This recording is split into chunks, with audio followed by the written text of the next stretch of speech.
இங்க ஒரு பையனுமே இறந்து போன வீட்டுல டான்ஸ் ஆடிட்டு இருக்கும் போது அந்த பையனோட அம்மா பாத்துறாங்க. சோ உடனே பயங்கரமா கோவப்பட்டு அந்த பையன் கிட்ட வந்து அவனை அடிச்சு வீட்டுக்கு இழுத்துட்டு போயிருவாங்க. இப்ப நைட்டு தெருக்கூத்த முடிச்சுட்டு அவங்க அப்பாவுமே வீட்டுக்கு வருவாரு. அப்ப உள்ள பயங்கரமா கத்துற சவுண்ட் கேக்குது. அதை கேட்டோன்னே இவருமே வேகமா ஓடி போய் பாப்பாரு. அப்ப இவரோட பையனை போட்டு அவரோட ஒய்ஃப் அடிச்சிட்டு இருக்கிறத பார்த்தோன்னே உடனே தடுத்து என்னாச்சுன்னு கேட்பாரு. அதுக்கு அந்த லேடியுமே இவரை பார்த்து நீதான் காரணம் அப்படின்னு சொல்லுவாங்க. நீ தெருக்கூத்து பண்றத பார்த்துதான் என் பையனுமே இப்ப தெருவுல போய் ஆடிட்டு இருக்கான் அப்படின்னு சொல்லி இவரோட மனசு புண்படுற மாதிரி அவங்களுமே பேசிடுவாங்க. இவருமே அதை கேட்டுட்டு பயங்கரமா வருத்தப்படுறாரு. இப்ப இவருமே நைட் நேரத்துல எல்லாருமே தூங்கிட்டாங்கன்னு நினைச்சு இவரோட கூத்துக்களை ஆடை எல்லாத்தையுமே எரிச்சிட்டு இருப்பாரு. அதை பார்த்துட்டு அவங்க ஃபேமிலி எல்லாருமே பயங்கரமா வருத்தப்படுறாங்க. இப்ப தன்னோட பையனுக்காக இவருமே கடினமா உழைக்க ஆரம்பிக்கிறாரு. அவங்க அப்பா கஷ்டப்படுறத பார்க்க முடியாம அந்த பையனுமே நல்லா படிக்க ஆரம்பிக்கிறான். இப்படியே அந்த பையன் 10ஆவதுல டிஸ்ட்ரிக்ட் ஃபர்ஸ்ட் எடுத்து அவங்க அப்பாவுக்கு பெருமை சேர்த்திடுறான். நியூஸ்காரங்க எல்லாம் வந்து இன்டர்வியூ எடுக்கும் போது உன்னோட சக்சஸ்க்கு யார் காரணம் அப்படின்னு கேட்கும் போது எங்க அப்பா தான் அப்படின்னு சொல்லி அவங்க அப்பாவை அந்த இடத்துல கௌரவப்படுத்திடுவான். அப்ப அந்த பையனை பார்த்து பெருசாகி என்ன ஆக போற அப்படின்னு கேட்கும் போது அந்த பையனுமே டாக்டர் அப்படின்னு சொன்னோன்னே அந்த பையனை எப்படியாவது டாக்டர் ஆக்கணும் அப்படின்னு சொல்லிட்டு அவங்க அப்பா பயங்கரமா கஷ்டப்பட ஆரம்பிக்கிறாரு. இப்படியே தன்னோட இடத்தெல்லாம் வித்து அந்த பையனை நல்ல கோச்சிங் சென்டருக்கு அனுப்பி பயங்கரமா படிக்க வைக்கிறாரு.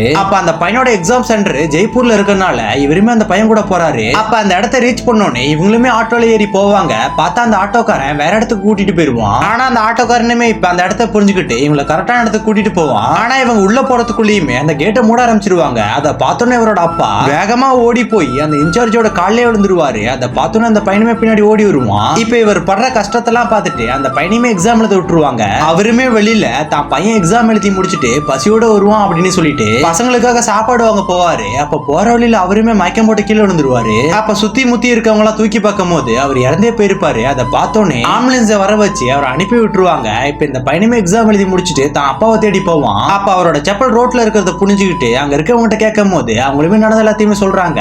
இப்ப அந்த பையனோட அப்பாவோட பாடியுமே ஊருக்கு எடுத்துட்டு வராங்க. அதை பார்த்தோன்னா அவரோட ஒய்ஃபால தாங்கிக்கவே முடியல. இந்த பையனுமே அவங்க அப்பாவோட பார்க்க முடியாம பயங்கரமா அழுகுறான். அவங்க அப்பாவுமே இந்த பையனுக்காக கடைசி வரையும் போராடி தன்னோட உயிரையும் விட்டுருப்பாரு.